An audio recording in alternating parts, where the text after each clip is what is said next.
موجود ہے. آج دنیا کے کسی گوشے میں بھی فساد ہوتا ہے, ظلم ہوتا ہے, دنیا خاموش دیکھتی رہتی ہے. اگر بولتا ہے تو مرجع بولتا ہے.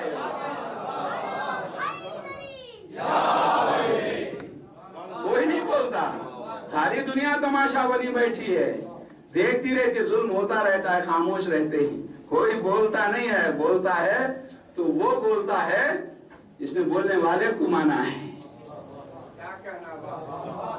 رسالت کی توہین ہوتی رہی, اسلام پامال ہوتا رہا, اسلام کے خلاف کتابیں لکھی جاتی رہی, ساری دنیا خاموش تھی. اسلامی 55 ممالک تھے, سب خاموش تھے. بولا وہ جس کی رگوں میں قرآن کا بھی خون ہے, اہل بیت کا بھی خون ہے. صلوات پڑھیے محمد.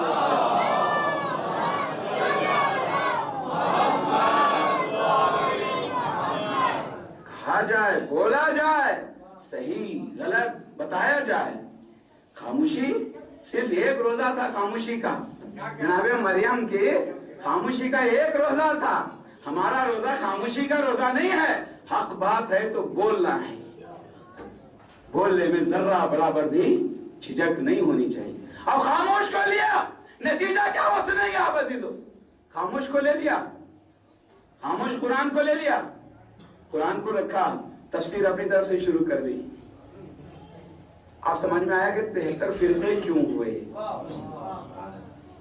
یہ جو مسلمانوں میں 72 فرقے ہوئے ہیں, یہ کیوں ہوئے, کیسے پیدا ہوئے؟ قرآن خاموش کو لینے کے نتیجے. قرآن کو رکھ دیا, مانے اپنی طرف سے, تفسیر اپنی طرف سے, جیسے جیسے جس کے دماغ میں آئی وہی تفسیر کرتا گیا. فرقے بنتے گئے, فرقے بنتے گئے, فرقے بنتے گئے. اگر قرآن کے ساتھ اہل بیت کو بھی تسلیم کر لیا ہوتا, قرآن کے ساتھ وارث قرآن کو بھی لیا ہوتا, تو دنیا میں صرف ایک فرقہ ہوتا. ایک فرقہ ہوتا, اتنے فرقے نہ ہوتے. اس لیے کہ قرآن جو کچھ ہے اس کی تفسیر کون بیان کر سکتا؟ وہی بیان کر سکتا جو وارث قرآن. اب مثال دیتا ہوں بچوں کو سمجھ جانے کی. تھوڑی دیر کے لیے اس مجلس میں خاموش بیٹھ جاؤں تو آپ کیا سوچیں گے؟ جتنے لوگ ہوں گے اتنے خیالات جو اس مجلس میں ہیں, یہاں جسم یہاں ہے, سوچ کہیں اور رہے, وہ سوچ رہیں گے انشاءاللہ مولانا بھی سوچ رہے ہوں گے. جن کو پیاس لگی ہوگی وہ یہ سوچیں گے کہ شاید مولانا کو بھی پیاس لگی ہوگی. جن کو بھولنے کی عادت ہے وہ سمجھیں گے کہ مولانا بھی شاید بھول گئے ہوں گے.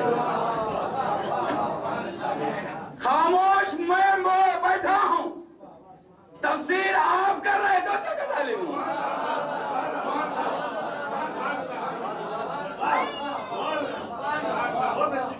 خاموش میں ہوں, تفسیر آپ کر رہے ہیں. کون بتائے کہ میں خاموش کیوں ہوں؟ میں بتاؤں یا وہ بتائے جس کو میں نے بتایا؟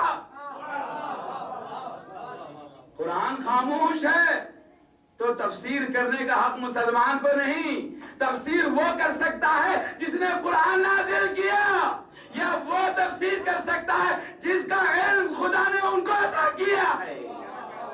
صلوات پڑھیے محمد.